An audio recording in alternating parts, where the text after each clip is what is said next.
साथियों, इस बजट में सरकार ने मैन्युफैक्चरिंग मिशन की घोषणा की है। इसका उद्देश्य है मेक इन इंडिया को बढ़ावा देना और भारत के युवाओं को ग्लोबल स्टैंडर्ड वाले प्रोडक्ट बनाने का मौका देना।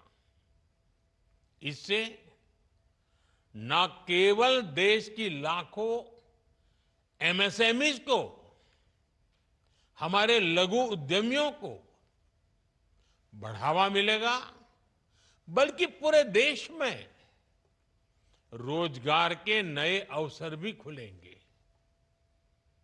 आज का ये समय भारत के युवाओं के लिए अभूतपूर्व अवसरों का समय है।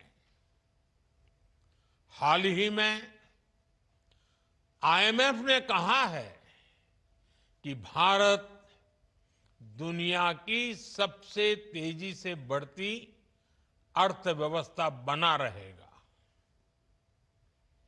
इस विश्वास के, इस ग्रोथ के कई पहलू हैं और सबसे बड़ा पहलू ये है कि आने वाले दिनों में हर सेक्टर में नौकरियों में बढ़ोतरी होगी, रोजगार बढ़ेंगे। हाल के दिनों में ऑटोमोबाइल और फुटवेयर इंडस्ट्री में हमारे प्रोडक्शन और एक्सपोर्ट्स ने नए रिकॉर्ड बनाए हैं। ये सेक्टर ऐसे हैं जो बड़ी संख्या में युवाओं को रोजगार दे रहे हैं।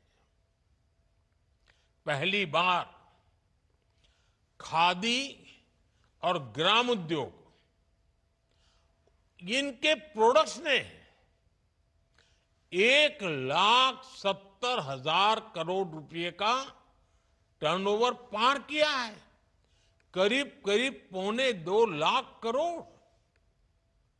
इससे खासकर ग्रामीण इलाकों में लाखों नए रोजगार पैदा हुए हैं। अभी कुछ ही दिन पहले इनलैंड वाटर ट्रांसपोर्ट में भी देश की एक और उपलब्धि सामने आई है। 2014 से पहले हमारे देश में एक साल में इनलैंड वाटर ट्रांसपोर्ट, उसके द्वारा करीब 18 मिलियन टन कार्गो मूवमेंट ही किया जाता था। Only 18 million ton.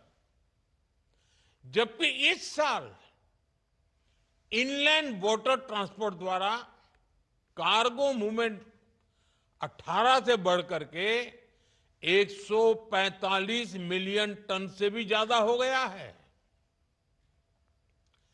भारत को ये सफलता इसलिए मिली है क्योंकि भारत ने इस दिशा में लगातार नीतियां बनाई हैं, निर्णय लिए हैं।